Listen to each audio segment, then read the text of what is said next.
cas, tout va bien. Et je crois que vous vous portez aussi bien dans vos maisons. Merci pour ce temps que tu nous as accordé. Merci beaucoup. Oui. Que Dieu vous bénisse. Alors, avant que nous allons d'abord lire l'écriture, c'est dans... Nous prenons d'abord Proverbe 18. Dans Proverbe,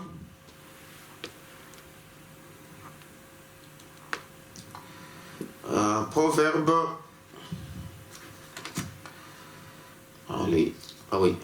Proverbe chapitre 18, le verset 10. Ensuite, nous allons prendre Ésaïe chapitre 32, le verset 2. Nous commençons avec Proverbe 18, le verset 10. Et je lis la parole.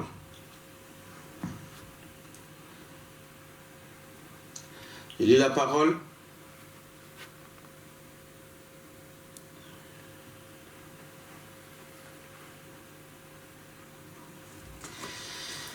Je lis l'écriture.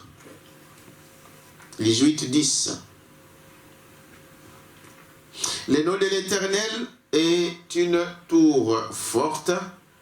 Le juste s'y réfugie et se trouve en sécurité. Dans Ésaïe chapitre 32, Ésaïe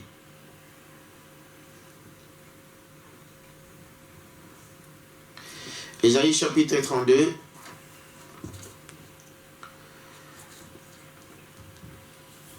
le verset 2.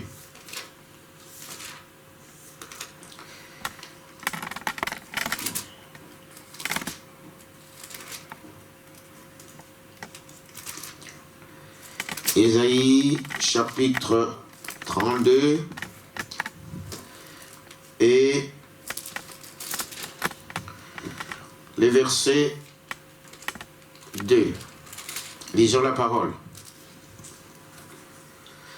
Chacun sera comme un abri contre le vent et un refuge contre la tempête, comme des courants d'eau dans un lieu desséché, comme l'ombre des grands rochers dans une terre altérée.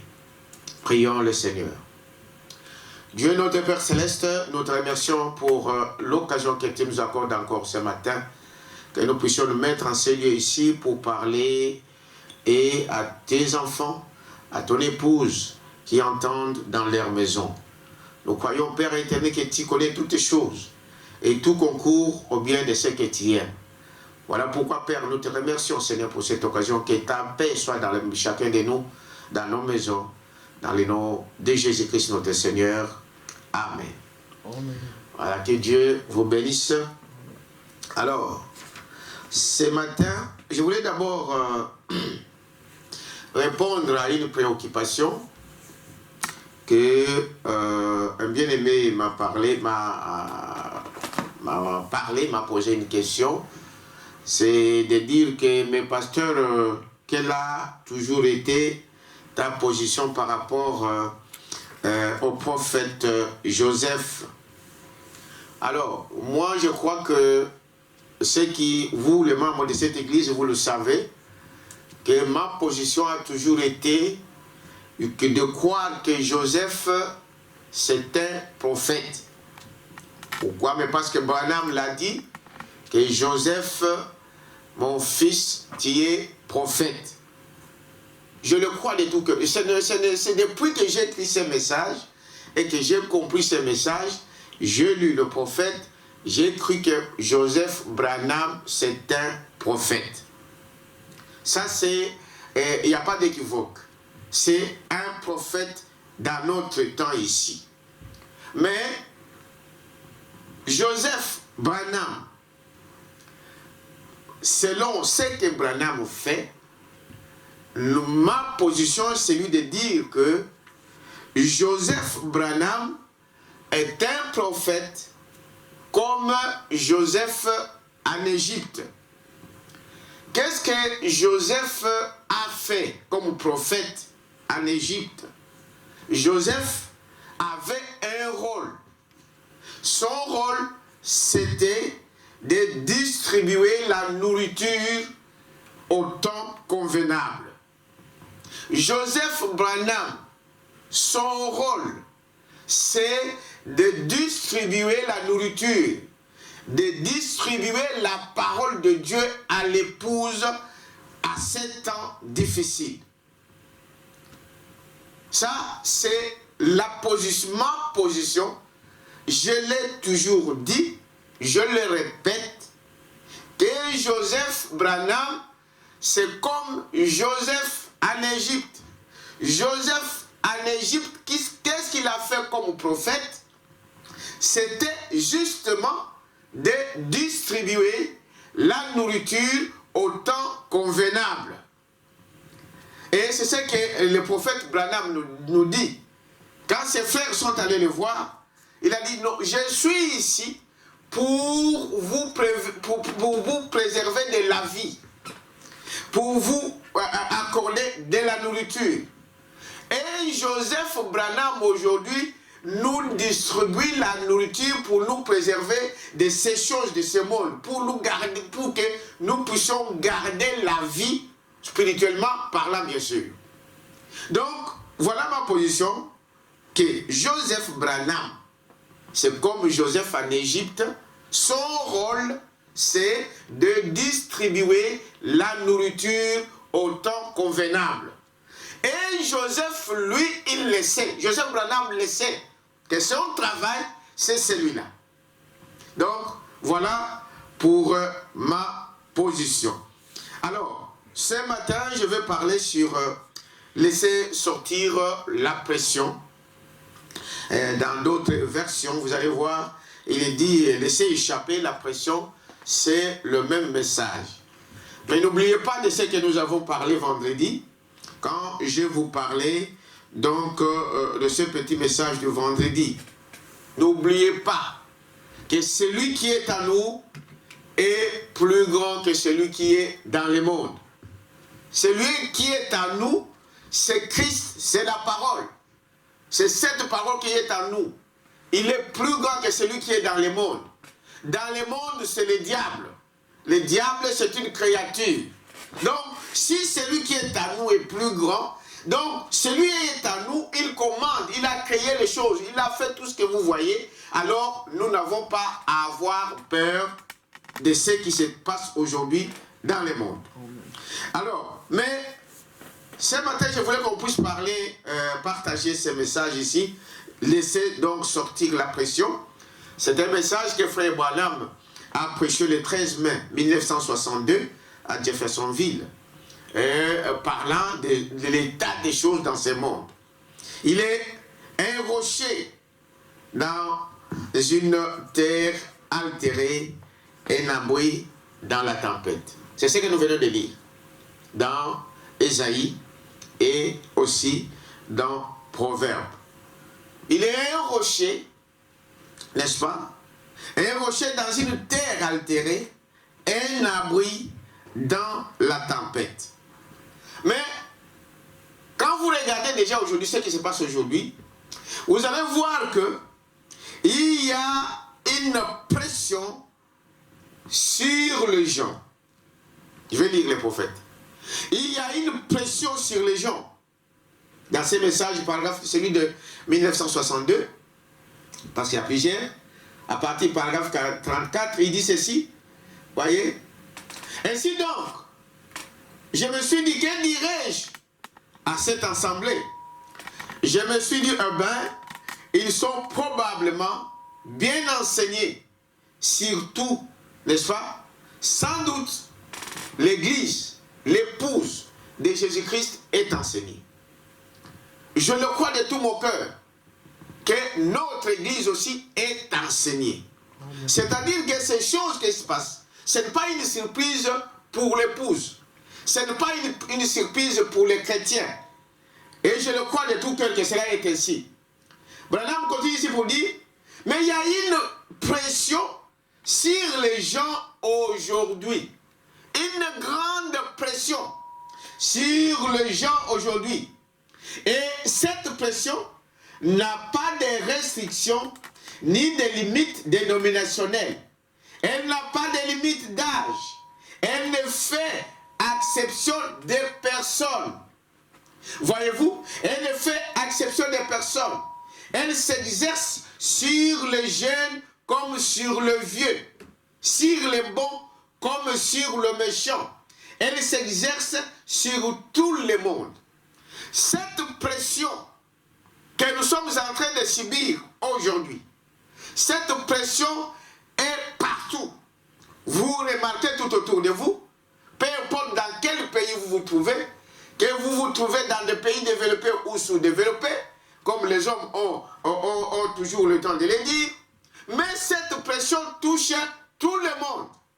Que ce soit les enfants, que ce soit les vieux, que ce soit les jeunes, que ce soit les... Peu importe ce que vous êtes, peu importe quelle catégorie de gens, même le roi, même le serviteur, même la sentinelle, tous nous sommes touchés par cette pression. C'est une pression qui n'a pas d'âge, dit le prophète. Voyez-vous, elle n'a pas de limite d'âge. Elle ne fait exception des personnes. Elle s'exerce sur les jeunes comme sur les vieux, sur les bons comme sur le méchant. Elle s'exerce sur tout le monde, cette pression. Nous vivons donc dans un âge de névrosé. Voilà l'âge dans lequel nous vivons. Et frère Madame disait que c'est un âge horrible pour l'incrédule. C'est un âge très difficile pour les non-croyants. Mais c'est un âge merveilleux pour toi et moi qui croyons, n'est-ce pas, à cette parole, qui croyons à l'avènement de notre Seigneur. C'est un âge horrible pour l'incrédule, pour l'incroyant. Mais c'est un âge meilleur pour toi. Nous allons voir ça pourquoi. Parce que Christ vient. Amen. Il a dit, quand vous verrez toutes ces choses ici, alors ne vous effrayez pas, ne soyez pas dans tous les états de névrose dont nous voyons aujourd'hui dans le monde, mais vous relevez votre tête parce que votre délivrance approche. Amen. Alors, pourquoi cette pression? Pourquoi il y a tant de cette pression dans cet âge ici? Pourquoi cela? Voyez-vous? Parce que personne ne vient. Personne. Donc, au paragraphe 34, frère Madame dit ceci, 35, pardon. Nous vivons donc dans un âge de névrosé. Un âge de tension nerveuse. Tout le monde court ici et va là-bas. Mais ne va nulle part. Vous voyez déjà dans tous leurs états. Ils consultent des psychologues, des psychiatres. Mais les psychiatres aussi, ils n'ont rien à faire, ils n'ont rien à dire. Ils disent ça, ce n'est pas mon problème. Je ne sais rien faire de cela. Donc, il doit y avoir d'abord la cause de la pression. Pourquoi il y a tant de pression à ce temps ici? Frère Branham prend l'exemple d'un agneau qu'il avait constaté, qu'il observait. Il a regardé que cet petit agneau broutait de l'herbe dans un champ tranquillement, éloigné de tout. Et cet agneau était là en train de manger. Et lui, il observait avec ses jumelles. Mais à un moment, il a commencé à voir que cet agneau commençait à s'agiter. Cet agneau commençait à s'agiter à chaque fois. Il relevait sa tête, il regardait à gauche, à droite. Il n'était plus calme. Il était dans tous ses états. Mais il ne savait pas c'est quoi la chose. Il ne savait pas qu'est-ce qui arrivait. Il bougeait, il relevait la tête, il regardait à gauche, il regardait à droite, il retournait pour manger. Mais quelques temps après, frère Branham dit, mais quand j'ai ausculté les environs, quand j'ai regardé tout autour, j'ai remarqué qu'il y avait quelque chose qui se cachait sous l'herbe, qui se soulevait et qui se cachait, c'était un lion. Alors, l'agneau, frère Branham dit, l'agneau pressentait qu'il y avait un danger qui arrivait. Il a pressenti ça. Il ne voyait pas les lions, mais elle pressentait qu'il y avait donc un danger qui arrivait. Il y a dans son instinct, son intérieur, Dieu lui a donné un instinct pour discerner ce qui arrive. Amen. Frère Branham dit, c'est ce que nous sommes en train de vivre aujourd'hui. Nous avons dans l'homme l'instinct. Quand il y a quelque chose qui arrive, quand il y a un danger qui arrive, nous pouvons sentir ça, même si vous ne voyez pas cela. Alors, qu'est-ce qui se passe aujourd'hui? Écoutez très bien. Dans ce message, je suis dans le même message. Voyez, dans tout le monde, partout dans le monde, c'est l'âge des névrosés. Un âge de tension nerveuse. Tout le monde court par-ci, par-là. Voyez-vous? Et c'est là. Donc, c'est là, qu'est-ce que je voulais dire ici? C'est là. Donc, c'est là. Et je sais que cette église est harcelée par cela comme partout. Le tabernacle est aussi harcelé par cela. Par tout le monde, n'est-ce pas? Cette pression, nous le sentons. Dans toutes les nations, aujourd'hui dans ce monde, sur toute la planète de la Terre, nous sentons cette pression. Le monde entier sent cette pression. Mais pourquoi alors cette pression? Il doit y avoir aussi quelque chose. La pression ne vient pas comme cela. Il y a quelque chose qui arrive. Le diable sait que la fin arrive. Le diable sait que son temps est arrivé. Le diable connaît toutes ces choses. Il sent qu'il ne peut pas faire autrement. Et voilà pourquoi il agite le monde. N'oubliez pas, pour cette exhortation de vendredi, je vous ai dit que quand le diable entre quelque part, il crée le trouble. Ça, c'est vrai. Quand le diable, n'est-ce pas, entre dans l'air, n'est-ce pas, il provoque de vent, il provoque des tourbillons, il crée des troubles. Quand le diable entre dans l'eau, il provoque des vagues. Et Branham nous a montré que quand le diable est venu sur la terre, le trouble a commencé. C'est lui qui est l'auteur des troubles. Et à ce temps de la fin, il sait que le temps est fini, alors le trouble devient encore plus. Parce que là où le diable se met, c'est il amène la pollution. Quand le diable entre dans un homme, l'homme devient méconnaissable. Nous l'avons dit vendredi. C'est ce qui se passe encore ici à ce temps de la fin. Le diable sait que son temps est fini. C'est pourquoi il agite tout. Il amène la pression sur tout le monde. Il veut détruire parce qu'il sait que sa destruction, n'est-ce pas, arrive. Le monde est sous pression. Et dans ce temps, si vous voulez laisser entraîner de tout ce qui est passé autour, de ce qui se passe autour de vous, les gens arrivent à avoir des tensions nerveuses. Vous, frères et sœurs chrétiens, ne vous emballez pas avec tout ce qui se passe tout autour.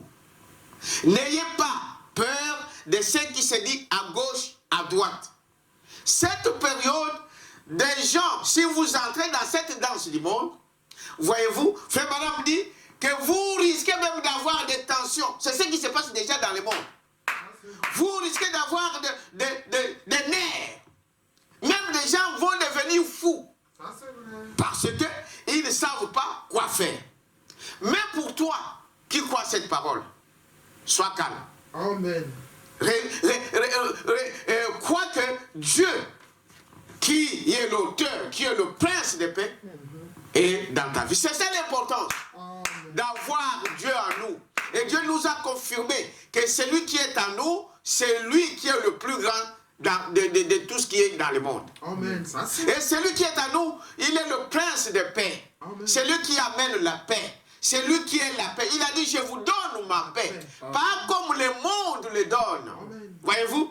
Parce que quand le monde dit paix, paix, paix, et s'il était à ce moment-là, soudainement, une ruine le surprendra. Amen. Ça, c'est vrai. Regardez le monde aujourd'hui. Regardez l'économie du monde. Regardez tous les gouvernements aujourd'hui.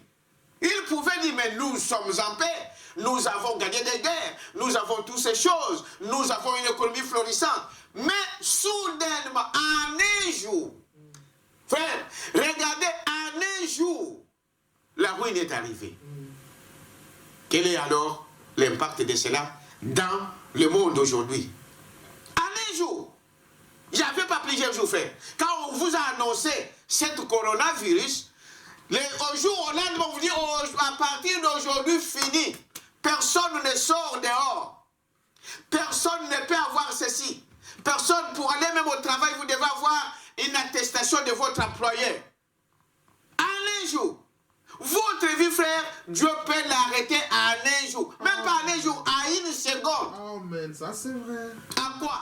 Bon, donc, à s'amasser de toutes ces choses dans ce monde ici et nier la parole de Dieu. À quoi bon? De haïr ton frère, sachant que dans une seconde, tu peux disparaître. Voyez-vous? Alors, frère, madame, continue ici pour dire. Et dans ces temps, si vous voulez donc laisser, ne vous laissez pas entraîner par des bruits qui se passent autour de vous. Des tensions nerveuses. La tension qui inonde le monde. Ça monte. Voyez-vous? Et la tête qui tourne. Oh frère, revenez sur les rochers, n'est-ce pas? Sur les rochers, dans une terre altérée. Amen. Pendant que le monde est en cette situation, nous avons un rocher. Amen. Nous avons un endroit. Nous avons un refuge où nous pouvons être en sécurité. Voyez-vous? Nous sommes à ce moment-là, frère. Revenez à cet rocher. Dans une terre altérée, il y a un abri. Les rochers des âges. Il y a une tour forte qui te fortifie. Oui, voyez-vous, dans ces temps détention, attention, vous risquez de faire quelque chose de faux. Tellement qu'il y a des voix. Voyez-vous, le diable profite de ces brouhahas. Le diable profite de ce qui se passe. Les gens ne sont pas calmes. Les gens sont dans tous leurs états. Et c'est dans ce moment-là que le diable profite pour injecter son poison. Redressez votre tête, bien-aimés. Redressez votre tête et regardez à Jésus-Christ. Beaucoup de voix circulent. Beaucoup de voix circulent partout. Ah, fais ceci. Ah, fais cela. Non. L'autre, il a dit, non, il faut faire ça pour vivre. L'autre dit, non, il faut faire ceci. L'autre dit, non, il faut faire cela. N'écoutez pas toutes ces voix-là. Nous n'avons qu'une seule voix aujourd'hui. C'est la voix de Dieu. C'est la voix qui est venue au travers de notre prophète William Marion Branham. C'est la seule parole, la seule voix que nous sommes censés écouter. Lui, il vous dit, redressez la tête. Soyez calme. Revenez à ces rochers frappés. Il y a, voyez-vous, malgré ces voix-là, n'écoutez pas tout ce qu'on vous dit là. Je vous ai dit vendredi ou mercredi que je vous ai dit qu'une sœur dans notre église m'a appelé pour me dire, pasteur, j'ai reçu une vidéo, un audio, où on est tenté de nous dire que si vous fêtez votre Bible, petit à petit, vous allez tomber sur une page où tu vas voir des cheveux, une mèche de cheveux sur la Bible. Alors, prends ces mèches-là, mets dans la bouteille ou dans un verre et tu bois. Comme ça, tu seras guéri. Nous, frère, on n'a pas besoin de toutes ces choses-là. La parole de Dieu nous dit que lui, il guérit toutes nos maladies. Il n'a pas guérisseur, pour le cancer, pour ceci. Il a dit, toute non-maladie, c'est lui qui est le guérisseur. Amen. Par ces meurtrissures, nous sommes guéris. Amen. Pas par les cheveux. Et 10 jours après, une autre sœur m'envoie. Je crois qu'elles sont en train de me suivre à ce moment. Et elle m'envoie, elle me dit, pasteur, il y a une vidéo qu'on m'envoie à Kin pour me dire, qu'est-ce qu'on disait dans cette vidéo, dans cet audio, pour dire que non, ici au Congo, il y a un audio qui circule, qui dit aux gens de prendre des cheveux sur la Bible et de boire pour être guéris. Mais un frère a fait ça, la nuit, il a commencé à voir des sirènes. Vous ne savez pas les cheveux là dans la Bible qu'il a mis. Et vous allez prendre ça, il commence à voir les sirènes. Voilà pourquoi n'écoutez pas toute voix. Amen. Non, n'écoutez pas toute bonne pensée. Notre prophète nous dit que toute bonne pensée ne vient pas de Dieu. Amen. Quelqu'un peut te dire, mais c'est bon, c'est pas mauvais de prendre ceci, de faire cela.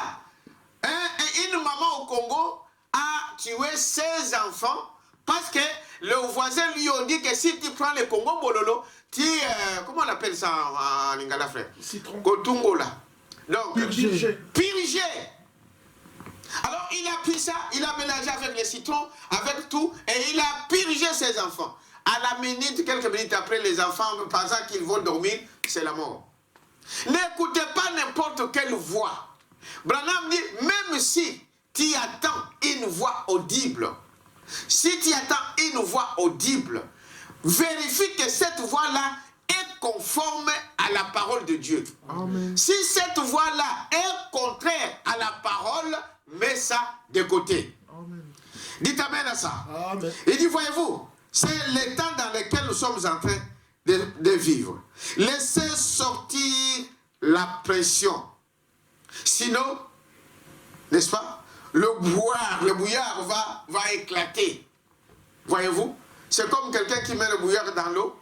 Et il faut trouver une ouverture pour faire échapper la chaleur. Et si vous dites que non, je vais conserver de l'eau chaude, vous fermez l'ouverture, ça va éclater. Alors, en tant que des enfants de Dieu, nous savons où nous pouvons trouver cet échappatoire. Alors, pourquoi cette pression? Au paragraphe 45, il dit ceci. Paragraphe 45 de ce même message, il dit ceci. Regardez, tout le monde, voyez, ça devient vraiment un âge de névrosé. Tout le monde est sous tension. On n'a pas de temps. Et cette tension nerveuse s'accumule au point que ça brise les choses. Ça amène les gens à garder rancune quand ils sont rembarrés vivement. C'est-à-dire des choses qu'ils n'ont pas l'intention de dire. Faites attention à ce que vous pouvez dire à ce moment-ci. Sous la pression, tu risques de dire de n'importe quoi. Ça, c'est vrai. Voyez-vous, sous la pression, vous risquez de dire de n'importe quoi. Il continue. Eh bien, tout le monde en est coupable. Voyez-vous, vous en êtes tous coupables. Nous faisons des choses sous pression. Ne faites jamais quelque chose sous pression. Amen. Frère, prends ton temps. Ne prends jamais une décision dans la précipitation. Amen. Ça, Prends ton temps. Remets-toi à Dieu. Dis, Seigneur, voilà la situation qui arrive. Je dois faire quoi? Ne paniquez pas. Prenez le temps. Nous avons un Dieu vivant. Nous avons un Dieu qui parle. Nous avons un Dieu qui nous montre des choses. Il est Dieu. Prenez le temps. Ne faites jamais quelque chose sous la pression. Il dit, voyez-vous, cette tension nerveuse s'accumule. Voyez-vous. Et ça même, donc, les gens à des rancunes. Tout le monde en est coupable. Voyez-vous. Des choses sous pression. Des choses qu'on ne ferait pas dans d'autres circonstances. Ainsi, il y a trop de pression qui s'accumule aujourd'hui. Et je pense, avant d'aller plus loin, je peux dire ceci. Je crois que c'est l'ennemi qui vient et qui exerce cette pression. Amen. Voilà le but de la pression à ces heures, à ces temps de la fin. C'est l'ennemi, c'est le diable qui exerce cette pression sur les gens. Qui exerce cette pression. Je crois que c'est le diable. Amen. Amen. C'est le diable qui est à la base de cette pression.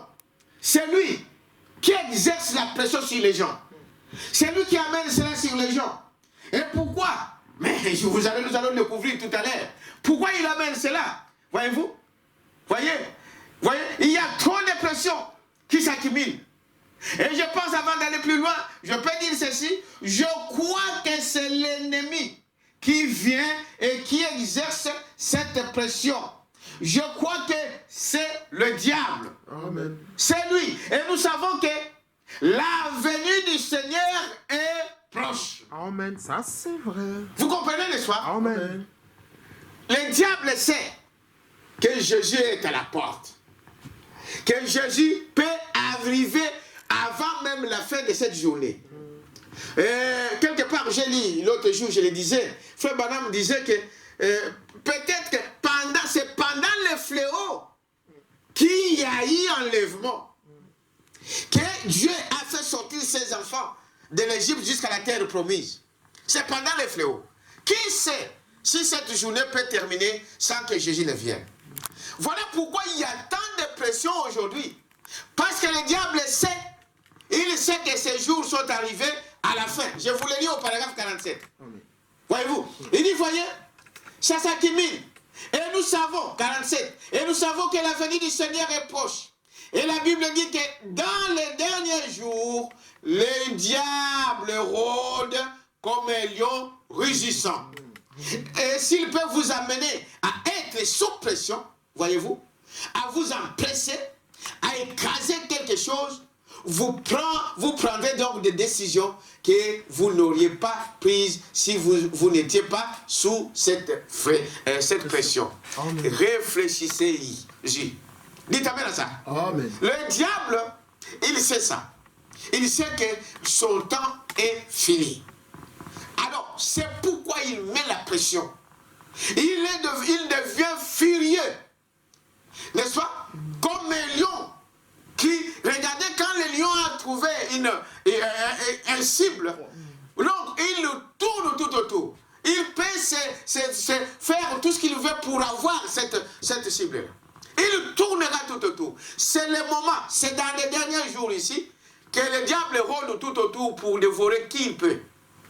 Mais, remarquez que toi, frères et sœurs, nous sommes dans un lieu de sécurité. Amen. Nous sommes dans une ville de refuge. Amen. C'est là que tu es. Et Frère Branham nous montre ici que dans l'Ancien Testament, il y avait, on avait construit des villes de refuge. Écoutez très bien, frère. Ces villes de refuge étaient construites pour recevoir des innocents. Quand quelqu'un avait commis une erreur, quand quelqu'un avait tué un homme, quand quelqu'un avait tué une femme, et involontairement, sans volonté, alors il y avait ce qu'on appelait des villes de refuge. Cet homme ou cette femme devrait fuir parce que les gens le poursuivaient. Vous voulez venger. À l'époque, c'était dent pour dent, n'est-ce pas? Œil pour œil, dent pour dent. C'était la loi. Donc, la famille de celui qu'on venait de tuer poursuivait l'homme. Peu importe comment il a fait, il le poursuivait. Mais Frère Branham nous montre que dès que cet homme arrivait à la porte de la ville lui demandait les motifs de sa venue et qu'il disait que non, j'ai tué un homme, mais ce n'était pas intentionnellement, je n'avais pas l'intention de le tuer. C'était un accident qui est arrivé. Alors cet homme avait le droit d'entrer dans la ville de refuge. Amen. Amen. Amen. D'entrer dans la ville de refuge.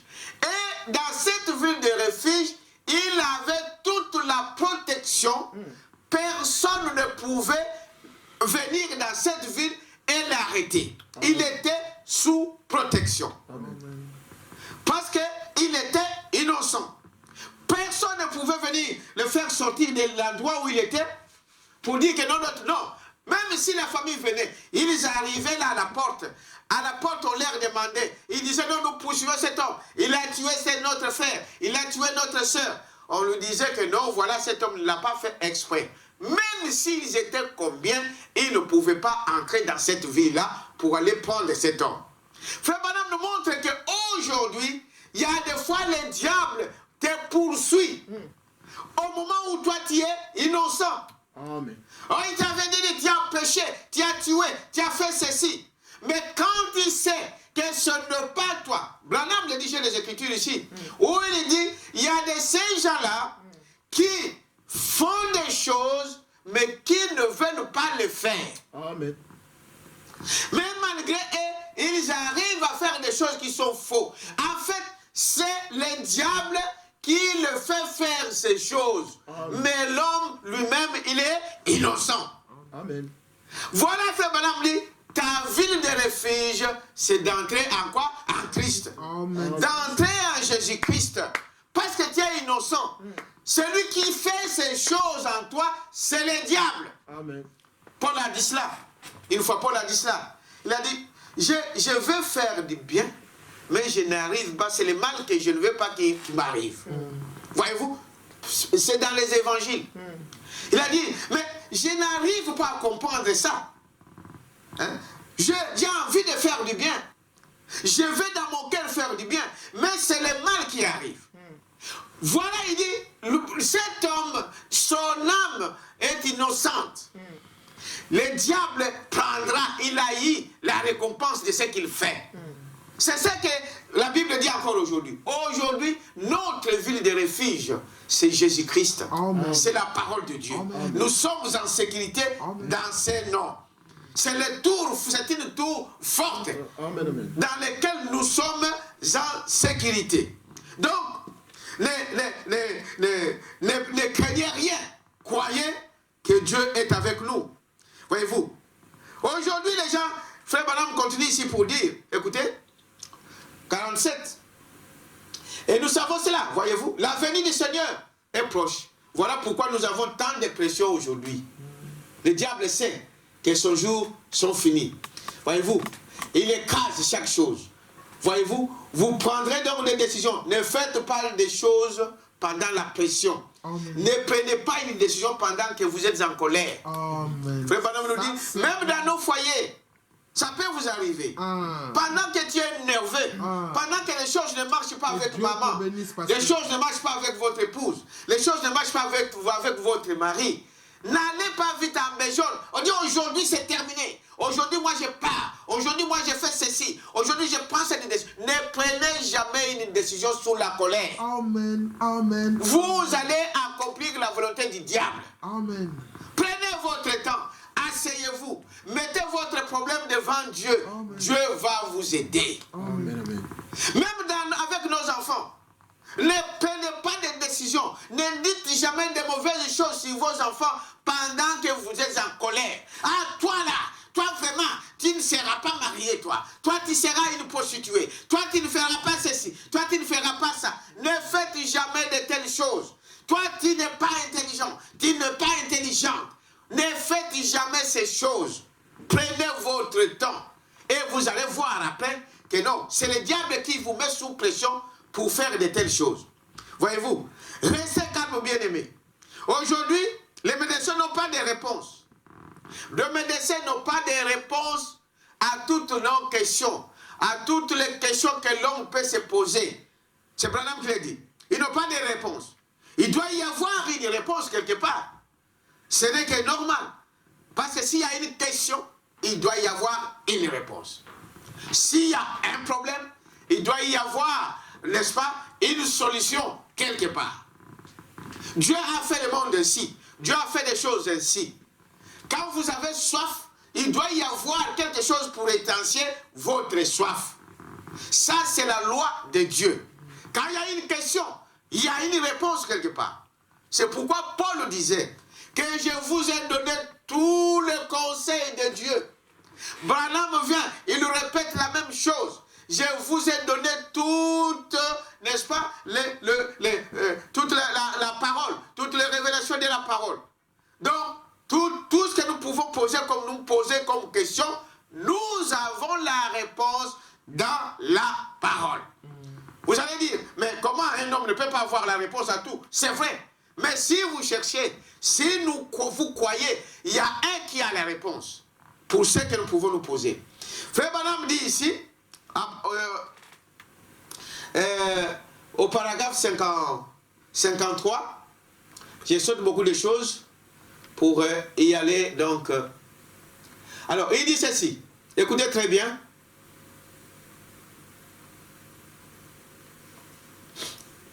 J'ai répondu à ma mère, qui n'est pas morte, vous le savez. Ma mère est vivante. Et si, alors, je portais une fleur rouge, les gens, ici, c'est quelque chose qui m'arrive ici. Vous savez, il y a des gens qui disent, Branham avait dit qu'il n'est pas mort, il est vivant. Donc, il y a des fois, frère, ce qui nous tue, c'est de mal comprendre la parole. Ça, c'est vrai. Un chrétien ne meurt pas. Amen, amen. Un chrétien ne meurt pas. Branham me dit ici de sa maman, prends aussi ça. Dire que non, la maman de Branham n'est pas morte. Voyez-vous? Mais quand il parle qu'elle n'est pas morte, elle dort, elle est, selon la loi du monde, selon ce que nous voyons dans le monde, quand quelqu'un, le souffle de vie lui est ôté, nous parlons qu'il est mort. Oui. Mais pour Dieu, ce n'est pas cela. Jésus a dit aux disciples devant Lazare, il a dit, mais ton ami, il a dit, Lazare n'est pas mort. Mais en réalité, Lazare, selon nous le monde, il était mort. Il était vraiment mort, enterré. Voyez-vous? Non, quand il parlait de ça, ce n'est pas que Branham est là. Non, non, non. Branham est mort, il est dans la tombe. Branham attend la résurrection, l'enlèvement. Amen. Ça, c'est ce que nous croyons, c'est ce que la parole de Dieu nous dit. Alors, je reviens ici. Il dit, voyez-vous? Non.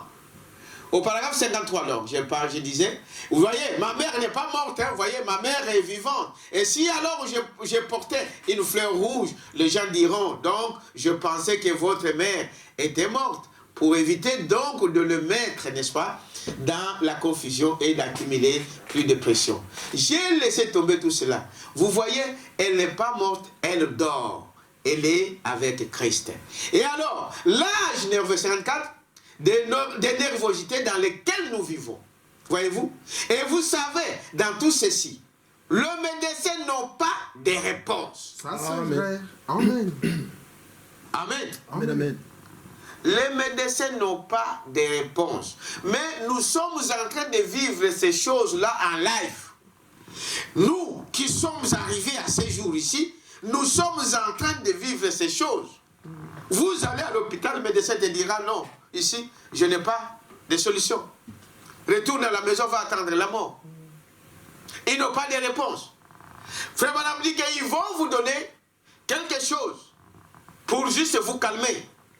Pour calmer un peu la douleur. Mais la chose est là. La réponse, il n'y a que Jésus-Christ qui peut nous donner la réponse. Amen. Il dit, voyez-vous, les médecins, vous savez, tout ceci, les médecins n'ont pas de réponse parce qu'ils sont tourmentés et aussi. Amen. Oh, je pense à nos bien-aimés qui travaillent dans des hôpitaux, des médecins, des infirmiers, des infirmières. Vraiment que Dieu nous vienne en aide, que Dieu vous aide, que Dieu vous protège pour ce que vous êtes en train de faire. Vous sacrifiez votre propre vie pour aider les autres. Oh, Dieu ne peut pas vous laisser. Dieu va faire tout pour que vous puissiez avoir la vie.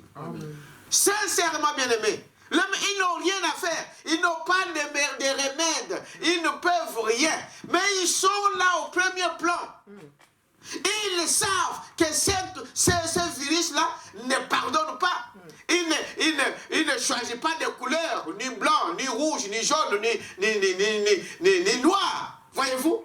Il ne pardonne pas. Même les enfants. Ici en Belgique, nous avons perdu un enfant de 12 ans. Voyez-vous? Mais ceux qui sont en première ligne, en fait, Frère Branham dit qu'ils n'ont pas de remède à ça. Et même ils sont en train aussi de souffrir. Mais j'ai vu en Italie de médecins, des infirmières pleurer. Et pour dire non, ça c'est impossible, ça nous dépasse.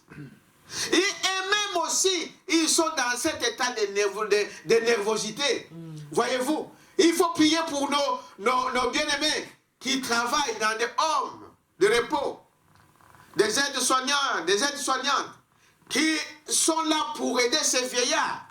Il faut prier pour nos bien-aimés qui travaillent dans ces endroits-là, qui viennent en aide pour les plus faibles. Oh, que Dieu les accorde la vie, que Dieu les protège. Voyez-vous? Il dit, et même ils n'ont pas. Et même ils sont, voyez-vous, ils sont plus nerveux même. C'est comme un homme ivre, voyez-vous, qui prend un verre de plus pour chasser son ivresse. Voyez-vous, ça ne change pas. Voyez, vous, alors, donc, la réponse, ils ne savent pas quoi faire. Vous dites, oh docteur, ma tête va éclater. Je ne sais que faire. Voyez-vous, je ne fais rien faire. Eh bien, dira-t-il, la mienne aussi, voyez-vous, la mienne aussi, je suis dans le même cas que toi. Eh bien, vous n'y pouvez rien. Il vous donnera un calmant et dès que l'effet de ce calmant est fini, vous êtes plus nerveux qu'avant. Dès que le calmant, vous remarquez, vous allez voir ça. Vous allez, oh non, c'est pour, on peut te donner un produit, tu dors, mais dès que tu te réveilles, ça recommence. Amen. Donc, pour dire qu'ils n'ont pas une réponse. Ils n'ont pas une réponse. Mais Dieu a la réponse. Amen. Paragraphe 55. Mais Dieu a la réponse. C'est ce que nous voulons prendre. C'est dont nous voulons parler. On a la réponse. Dieu a la réponse. Il est la réponse. Christ est la réponse à chaque problème que nous avons. Amen. Ça, c'est Frère, vrai. il n'y a que Dieu qui a la réponse à tous nos problèmes.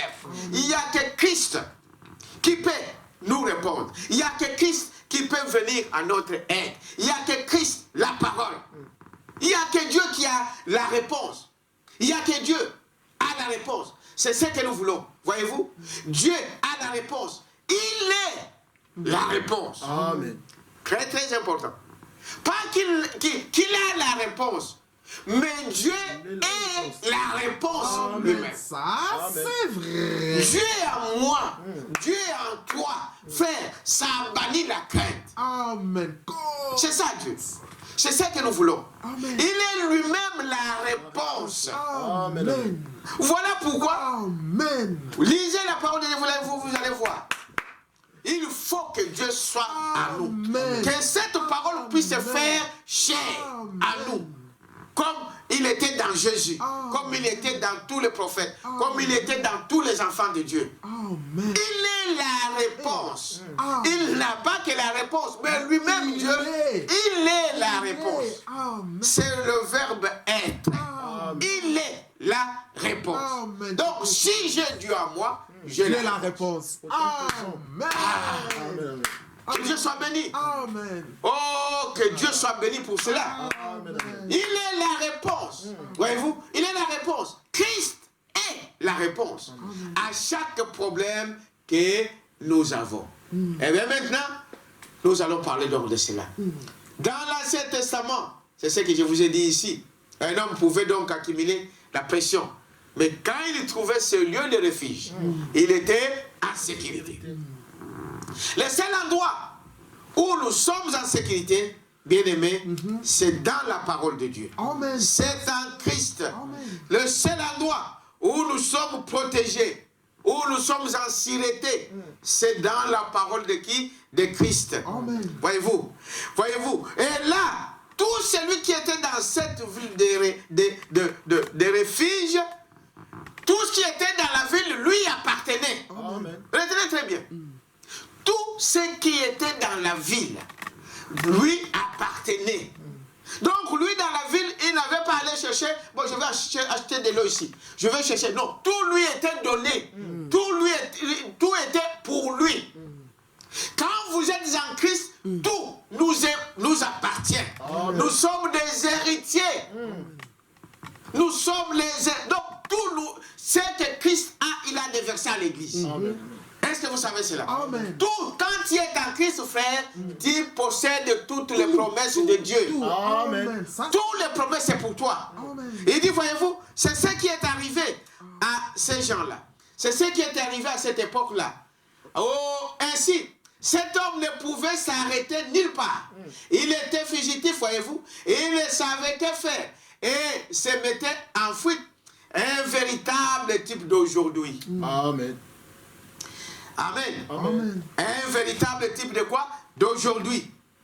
Voyez-vous, il ne devait pas le fuite. En effet, aussitôt qu'il avait commis cela, alors le parent de cet enfant, de cet homme ou de cette femme qu'il fit, il se mettait à le pourchasser. Voyez-vous? Et quand il trouvait, c'était dent pour dent, œil pour œil. C'est ainsi qu'il menait leur vie. Voyez-vous? Ainsi, cet homme ne pouvait s'arrêter nulle part. Bien aimé, quand le diable te poursuit, quand la maladie te poursuit, quand le démon te poursuit, le seul endroit où tu peux t'arrêter, n'allez pas voir un féticheur, n'allez pas consulter un sorcier, n'allez pas consulter je ne sais pas quoi. Le seul endroit où tu peux trouver du repos, c'est en Christ. Amen. Ces fugitifs ne pouvaient pas s'arrêter nulle part. Même s'il était fatigué, il devrait arriver à trouver un refuge. C'est comme une biche blessée. Le seul endroit où il peut s'arrêter, c'est quand il trouve de l'eau. L'eau représente la parole. Amen. Pas ailleurs, bien aimé. Oh non, celui-là, il est en train de guérir. Celui-là, il est en train de faire. Non. On est en train de donner les cheveux là-bas. non. On est en train de faire ceci. Non, courez jusqu'à ce que tu trouves l'eau. Amen. Jusqu'à ce que tu trouves la parole. Amen. Le seul endroit où tu peux trouver cela, c'est dans la parole. Amen. Ne t'arrête pas devant un charlatan quelque part Non, monsieur. qui va te dire non, viens, moi je vais t'aider. Il n'a rien à t'aider. Il n'a même, lui-même n'a rien. Il ne peut rien faire pour toi. Oh non, viens chez moi, viens chez nous, je vais te montrer ceci, je vais te faire ceci. Notre seule solution, c'est la parole de Dieu. Amen. Courez comme ce fugitif qui courait. Même s'il était fatigué, il devait faire tout son effort pour arriver dans la ville de refuge. Amen. La biche blessée ne peut pas, même si les chiens sont derrière lui, il court jusqu'à ce qu'il va arriver dans l'eau pour récupérer la force. Amen. La parole de Dieu. Voyez-vous? Et maintenant, regardez. Cet homme, au paragraphe 57, et si cet homme ne pouvait s'arrêter nulle part, il était fugitif, il ne savait que faire, il se mettait en fuite, un véritable type aujourd'hui. Je pense que c'est ce qui cause tant de pression, voyez-vous, nous sommes en fuite. C'est le problème que le monde connaît. Les gens savent qu'ils sont coupables. Ils savent que la venue du Seigneur est proche. Amen. Et la pression s'accumule. Et ils sont en fuite. Les boîtes de nuit, les maisons de jeux, le luxe, le péché, la dépravation, de mœurs, tout pour se défouler. Voyez-vous, regardez la télévision, des salles plaisanteries, n'importe quoi pour se défouler. Et ils sont en fuite. Voyez-vous, quelque chose est sur le point d'arriver. Et ils le savent. Le monde sait que quelque chose est sur le point de quoi? D'arriver. Jésus-Christ est à la porte. Amen. Le monde savent. Ils savent que leur temps est fini. Vous avez moi, n'est-ce pas? Amen. Ils savent que leur temps est fini. C'est pourquoi il y a tant de pression aujourd'hui. Voyez-vous, il est Dieu. Au paragraphe 62. Ainsi donc, quand dans ce s'accumule, voyez-vous, ce lion s'est glissé très furtivement. C'est pourquoi cette brebis était agitée. Parce qu'il y avait un danger qui arrivait. Voyez-vous? Maintenant, la chose est que le monde voit, le monde sent qu'il y a quelque chose qui ne va pas. Et qu'il y a quelque chose qui va arriver.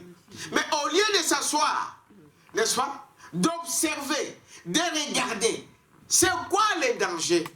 Qu'ils puissent voir que non, c'est le diable qui est tenté de nous mettre dans cette pression.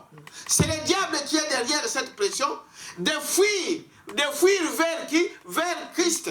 De fuir vers la parole de Dieu. Aujourd'hui, bien-aimé, je l'ai dit même l'autre jour, frère, même toi qui es rétrograde, reviens. Amen. Si tu rates cette occasion ici, il n'y aura pas deuxième chance. Reviens. Dis non, Dieu m'appelle. Reviens. Peu importe ce que tu as fait, reviens dans la parole de Dieu. Amen. Dieu te pardonne. Et d'ailleurs, c'est le diable qui faisait cela en toi. Toi maintenant, tu as été averti pour dire que tu étais innocent. Tu étais une personne innocente. Le diable, lui, il va payer ce qu'il a semé. C'est lui l'auteur de ta mauvaise vie. Et Dieu te dit aujourd'hui, reviens. Amen. Dis, Seigneur, je reviens vers toi. Pardonne-moi.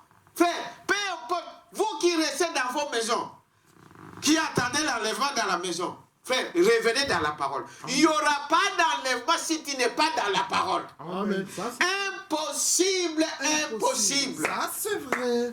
Ça, Que tu t'enfermes dans ta maison, il n'y aura pas d'enlèvement pour toi tant que tu ne reviens pas dans la parole. Amen. Tant que le Saint-Esprit ne confirme pas que tu lui appartiens. Amen. Il n'y aura pas d'enlèvement. Reviens à la parole, frère. Reviens à la parole. Reviens à Dieu. C'est cela, ton secours, que Dieu t'offre encore aujourd'hui. Il dit, voyez-vous, au paragraphe 62, je vous ai déjà dit cela, c'est ce qui se passe, c'est ce qui en est aujourd'hui. En fait, il y a quelque chose dans les gens qui fait qu'ils pressentent l'imminence de quelque chose. Amen. Nous le savons. Bien les chrétiens le savent bien. Amen. Et nous les croyants, nous le savons. Amen. Que cette pression, c'est pour nous réveiller. Jésus dans Matthieu 24, il a dit, quand vous verrez ces choses, relevez votre tête. C'est pour nous réveiller. Voyez-vous, c'est pour cela que ces choses arrivent. Nous les savons. Voyez, les chrétiens les savent bien. Le monde aussi les sait bien. Voyez-vous, les soulards les savent bien. Les joueurs d'argent les savent bien. Les hommes d'affaires, les gouvernements, les Nations Unies, et tous savent que quelque chose est sur le point d'arriver. Amen. Tous ces gouvernements, frères, ils savent ce qui se passe. Même tout ce qu'ils racontent aujourd'hui. Oh, le virus qui va faire ceci. Oh, cela, c'est... Les gouvernements sont complices. Les Nations Unies sont complices. Ils savent exactement ce qui va arriver. Ils savent ce qui se trame dans leur bureau. Comme je parlais hier avec quelqu'un. Il m'a dit, pendant qu'ils ont interdit les réunions, pendant qu'ils ont interdit, n'est-ce pas, des rassemblements, mais les Illuminati se retrouvent, des sorciers se retrouvent. Voyez-vous? C'est à vous qu'ils ont interdit, parce qu'ils sont en train de fomenter quelque chose pendant ces temps. Mais Dieu va les confondre. Amen. Dieu va les confondre. Ce qu'ils pensaient, n'est-ce pas, c'est comme ceux qui jouent aux dames. Hein? Il y a un jeu qu'on appelle là, qui perd gagne. Et ils pensaient qu'en faisant ceci, ils vont gagner. Non, c'est là tout pour les enfants de Dieu. Amen. Tout concourt au bien de ceux qui aiment Dieu. Les Nations Unies, là, frère, ils savent exactement ce qui se passe. Tous ces gens ici, tous ces gouvernements, ils savent. C'est comme ce qui se passe aujourd'hui dans nos pays africains. Vous savez, aujourd'hui, ce qui fait l'actualité, c'est les vaccins. On vous dit que non, il faut qu'on trouve les vaccins. Il faut qu'on trouve les vaccins pour vacciner les gens contre cette maladie. Mais les vaccins, avant de les donner aux gens, on doit d'abord les tester. Et on doit les tester sur des gens volontaires. On demande aux gens qui veulent le faire. Maintenant, ils vous disent non. On doit tester d'abord en Afrique. Bon, là où ils ont l'air cobayes. On doit tester en Afrique. Et nos dirigeants, moi je ne sais pas, mais j'ai compris une chose. Nos dirigeants, à cause de l'argent, ils ont vendu leurs droits d'aînesse. Nos dirigeants, nos pays, nos gouvernements, tous ces pays, tous ces présidents, ils ont vendu leurs droits d'aînesse. À cause de quoi? À cause de l'argent. De l'argent qu'on pille chez vous, c'est le même argent qu'on vient, on vous dit des miettes, bon, fais ça, donc tu permets qu'on puisse tuer des gens dans ton pays. Quelle tristesse! Mais la chose est quoi? Le diable fait d'abord, il joue sur ces gens-là, ils vont d'abord les amener à croire comme eux, à devenir des sorciers comme eux, à devenir des francs-maçons comme eux. Un sorcier n'a pas de cœur, on t'enlève le cœur. Voilà ce qu'ils font. Tous ces gens-là, les gouvernements-là, ils sont comme cela. On l'amène d'abord dans des loges, il devient, n'est-ce pas, membre de la loge, et là, c'est le principe de la fraternité qui va jouer.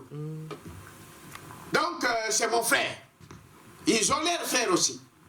Et alors, ce qu'on leur dit, ils le font.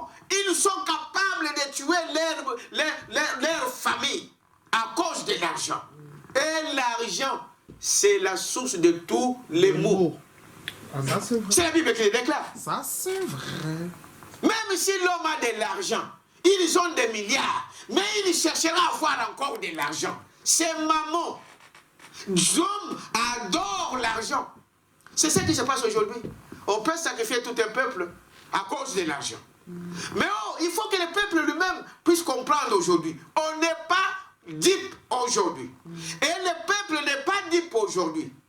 Je vis au Sénégal, là, quelqu'un est allé vacciner, et quand il a vacciné, les enfants sont morts sur place. Les gens sont accourus, ils disent, cet homme-là, on doit nous-mêmes le tuer. Voyez-vous? Vous allez dire, c'est cela. Donc, le peuple maintenant est réveillé.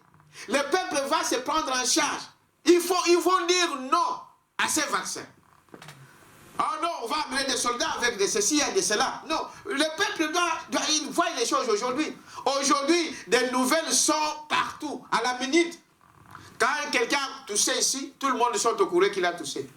Le peuple sait maintenant que vous ne pouvez pas diviser toujours. Vous ne pouvez pas tromper ces gens toujours. Non, il y a une fin à cela. Voyez-vous? Alors, ce n'est pas notre sujet, mais je voulais vous montrer que les remèdes, il n'y a que Dieu qui a le remède. Et il n'a pas que le remède, lui-même il est le remède. Ça, c'est... N'oubliez jamais cela. C'est pareil aujourd'hui. Cela produit donc des tensions. Au paragraphe 64, la femme, les mères, juste une cigarette après une autre, voyez, je les observais pendant qu'elles venaient, qu'ils faisaient toutes ces choses. Voyez-vous, ils arrivent sous pression. Ils font des choses sous pression. Voyez-vous, ne faites jamais les choses sous pression. Ils sont agités partout. Voyez, mais c'est cela la tension. Il y a quelque chose qui est la cause. Voyez-vous, on ne le faisait pas d'habitude. Quelque chose approche. Voyez-vous, la mort et la destruction sont maintenant en route. Ce n'est plus très loin. Quelque chose approche.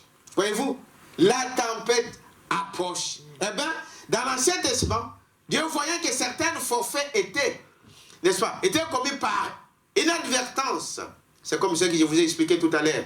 Je suis au paragraphe 67. Alors il dit, dans l'Ancien Testament, Dieu voyait que certains forfaits étaient commis par inadvertance. Alors si vous êtes innocent et reconnu non coupable, Dieu fait une voie pour vous. Amen. Amen. Dieu fait une voie pour vous. Eh bien, si un homme tuait un autre volontairement, de façon préméditée, il était perdu. Il ne pouvait pas venir à cet endroit. À cet endroit ici, c'est dit dans la ville des refuges. Mais s'il avait fait cela par inadvertance, c'est-à-dire d'une manière innocente, s'il n'avait pas prémédité l'acte, alors il y avait une ville de refuge. Voyez-vous, l'une de ces refuges se trouvait donc à Ramoth en Galate, comme vous le savez. Et c'est à 400 endroits, ils en avaient plusieurs dans la ville. Voyez, et bien maintenant, paragraphe 68, et bien maintenant, les gens pouvaient venir à cette ville de refuge. Si c'est par inadvertance que quelqu'un avait commis un forfait. Écoutez très bien ici, frère. c'est qu'il n'en avait pas l'intention. Il venait à cette ville de refuge et il allait à la porte. Le portier lui demandait pourquoi il venait, ce qu'il avait fait dans la ville. Alors, on débattait son cas. Et quand son cas était débattu à la porte et qu'on trouvait que l'homme était innocent et qu'il n'avait pas fait la chose à dessein, alors il était reçu dans la ville, laquelle était un lieu de refuge. Alors l'ennemi ne pouvait plus l'atteindre. Mais s'il avait menti et qu'il n'avait pas arrangé la chose, alors il était coupable. Mais quand il avait fait quelque chose innocemment, il n'était pas coupable, l'ennemi ne pouvait pas l'atteindre. Eh bien, l'ennemi, quelqu'un se tenait donc à l'affût pour l'attraper. Mais la ville était une protection pour lui. Vous êtes avec moi? Amen. Était la protection pour lui. Regardez encore, bien-aimé, j'avance vers la fin. Voyez-vous? Pourquoi cela? C'est parce que Dieu a pourvu une voie pour chacun de nous. Amen. Voyez-vous, le refuge. Il y a eu donc une ville de refuge. Et Christ est notre ville de refuge. Amen. C'est là que nous sommes en sécurité. Amen. Pas ailleurs. Non, monsieur. Voyez-vous, même si quelqu'un t'a fait une maison en or, oh, par rapport à Christ, c'est rien. Même s'il t'a fait le monde entier, par rapport à Christ, c'est rien. Même s'il t'a montré le monde entier, voyez-vous. Il dit ici au paragraphe 70, avant que j'arrive vers la fin, il dit ceci, eh bien, s'il avait commis, 71, il existe deux catégories de gens aujourd'hui. Suivez très bien ici. Il existe deux catégories de gens aujourd'hui. Permettez-moi de dire ceci, frère. Il y a des hommes et des femmes au monde aujourd'hui qui en réalité ne veulent pas faire ces choses qu'ils font. Amen. Frère Balaam dit, il y a des fois tu vas voir une prostituée dans la rue.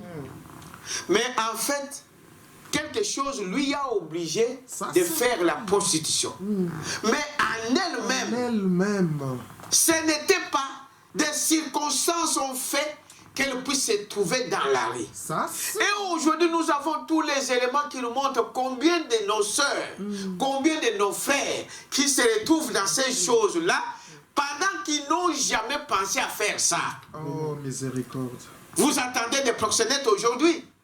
Ils vont aller en Afrique, comme ils savent que c'est là qu'ils vont trouver leurs cobayes. Ils vont aller là-bas, vont dire non, je vais t'amener en Europe, tu dois aller travailler, tu dois aller faire le nettoyage, tu dois faire la cuisine, tu dois t'occuper de ma maman. Mais quand ils viennent ici, ils l'amènent à la gare du Nord. Obligé, on lui prend tous ses papiers. Regardez cette personne. Frère, vous allez la critiquer, vous allez dire tout sur elle. Mais au fond d'elle, elle ne veut pas ça. Elle fait ça à contre-cœur. Amen. Et des gens comme ça, frère Branham dit, la responsabilité reviendra à celui qui lui a amené dans ces choses. Amen. Or, celui qui nous amène à faire des choses comme cela, contraire à la parole, c'est le diable. Amen. Donc la responsabilité retombera sur qui? Sur le diable. Mais quand Dieu te dit aujourd'hui que voilà, quitte l'endroit où tu es, tu vas voir cette prostituée, tu vas lui dire, voyez, il va te dire non, voilà comment je suis. Il y a beaucoup qui sortent aujourd'hui dans ces choses-là. Mais quand tu dis non, il y a des hommes, j'ai vu un homme à Paris, je connais un homme qui est allé prendre cette ville-là, dit moi je vais t'épouser. Tu veux devenir ma femme. Donc tu quittes cet endroit-là. Et l'homme a épousé la femme est libre. Mais si la femme pouvait dire non, malgré que je ne vais pas, je vais rester ici, alors il restait. C'est pareil dans le spirituel. Dieu te dit que ce que tu faisais, ce que tu fais là, l'auteur c'est le diable. Dieu te dit aujourd'hui, sortez, viens à la liberté. Moi je vais t'épouser, tu deviens mon épouse. Amen. Alors, quittez ces choses, revenez à la parole. Amen. Tu as trouvé grâce devant Dieu. Reviens. Il n'y a pas de honte à la parole. On s'en fout de ce que les gens vont raconter. On s'en fout de ce que les gens diront. moi je tiens compte de ce que Dieu dit sur moi. Amen. Un point, un trait. Amen. Les gens diront toujours des choses. Ils parleront toujours. Même dans ta famille, ils parleront des choses. Mais ne tenez pas compte de ce que les gens disent. Amen. Regardez à ce que Dieu te dit. Amen. Croyez à la parole. Revenez à la parole, bien-aimé. Je crois que je vais terminer par là. Écoutez ce que Branham dit ici. Et on va terminer. Voyez-vous. Il existe donc des catégories de gens aujourd'hui. Et permettez-moi de dire ceci. Frère, il y a des hommes et des femmes au monde aujourd'hui qui en réalité ne veulent pas faire ces choses qu'ils font. Il y a aujourd'hui au monde des hommes et des femmes qui ne veulent pas pécher. Voyez-vous, j'ai pitié d'eux. Ils ne veulent rien faire de mal, néanmoins, ils le font. Ils sont poussés à le faire. Eh bien, il y a une place pour une telle personne. Frère, je vous lis les prophètes. Ce que tu fais là, il n'y a que deux esprits dans le monde. Il n'y a que Dieu et le diable. Or, Dieu a créé l'homme pour lui. Amen. Dieu a créé l'homme pour lui, pour donner la gloire à ses dieux. Le diable n'a jamais créé. Le diable ne peut pas créer. Dieu a créé l'homme pour lui. Mais le diable, comme je vous disais vendredi, quand le diable entre dans un homme, l'homme devient mauvais. Il fait des choses que vous voyez qu'il fait qui est contraire à la parole. Et Branham dit ici, sachant que c'est ces démons, sachant que c'est le diable qui nous fait faire des choses. Voilà pourquoi d'ailleurs, dans le millénium, il n'y aura pas de péché. Amen. Tous ceux qui vivront dans le millénium seront sans péché. Pourquoi? Mais parce que celui qui nous incite à commettre des fautes sera arrêté. Amen. Il sera arrêté. Il n'y aura pas de mauvaises pensées, il n'y aura pas de mauvaises désirs, parce que celui qui nous influence, celui qui influence le monde sera arrêté. C'est ce que Branham est en train de dire ici en clair. Frère, il y a des fois tu fais des choses, tu ne sais pas que c'est un démon qui est en toi qui fait ces choses. Et le diable te fait il camoufle ça. Tu ne savais pas que ce que tu faisais là, c'est le diable qui était l'auteur de ça. Dieu te dit aujourd'hui, abandonne ces choses. Reviens à la parole. Reviens.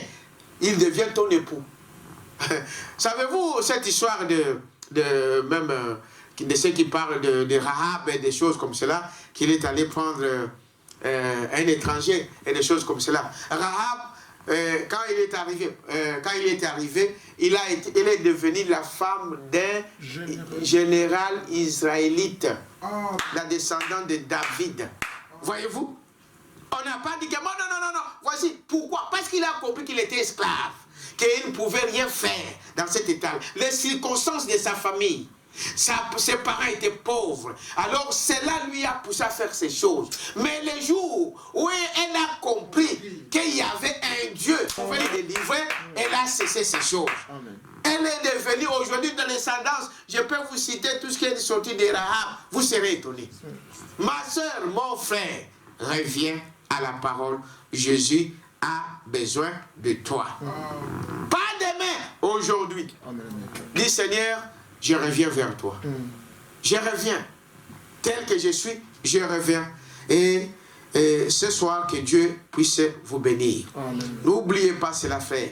Dieu vous attend dans sa parole. Il est celui qui a la réponse.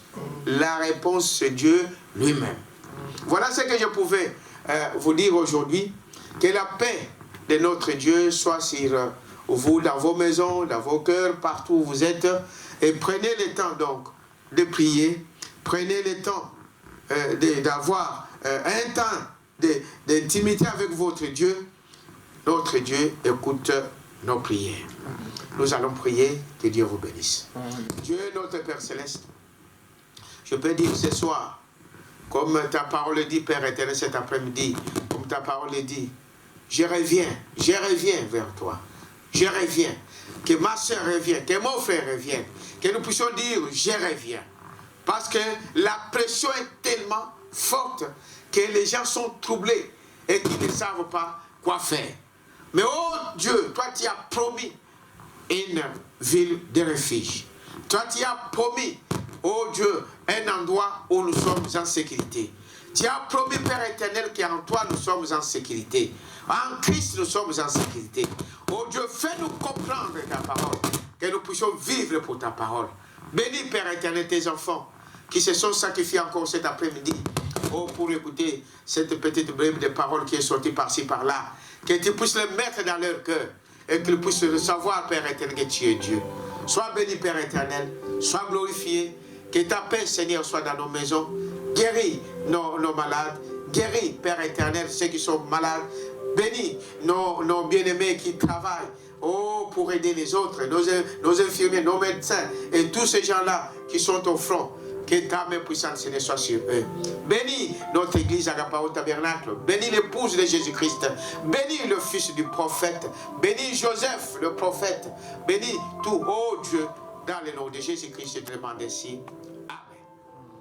Et on dit, bon, il y a des fois à la maison, il y a de ceux qui ont écouté toute la prédication en une fois. C'est vrai. Mais bien aimé, je vous conseille de le prendre comme nous le disons là. En essayant d'écouter tout en même temps, vous risquez même de ne rien comprendre, vous risquez de perdre beaucoup de choses. Mais bon, si vous sentez que cela est bon, prenez en petite quantité, 40, 50 minutes, et vous priez, vous méditez là-dessus. Après, vous continuez. Chaque chose aussi a son temps. Donc, on ne peut pas passer toute la journée du matin jusqu'au soir. Non. Prenez le temps de lire, prenez le temps de prier, prenez le temps d'écouter. Ça, c'est la parole de Dieu. C'est ça mon conseil. Mercredi, à partir de 20h, nous allons continuer avec notre bande, les signes. Et pour ceux qui concernent le confinement, donc, soyez attentifs. On va vous informer dès que nous aurons l'information que le confinement est fini. Alors, nous vous donnerons le programme. Que Dieu vous bénisse chez vous. Pensez à nous aussi dans vos prières. Amen.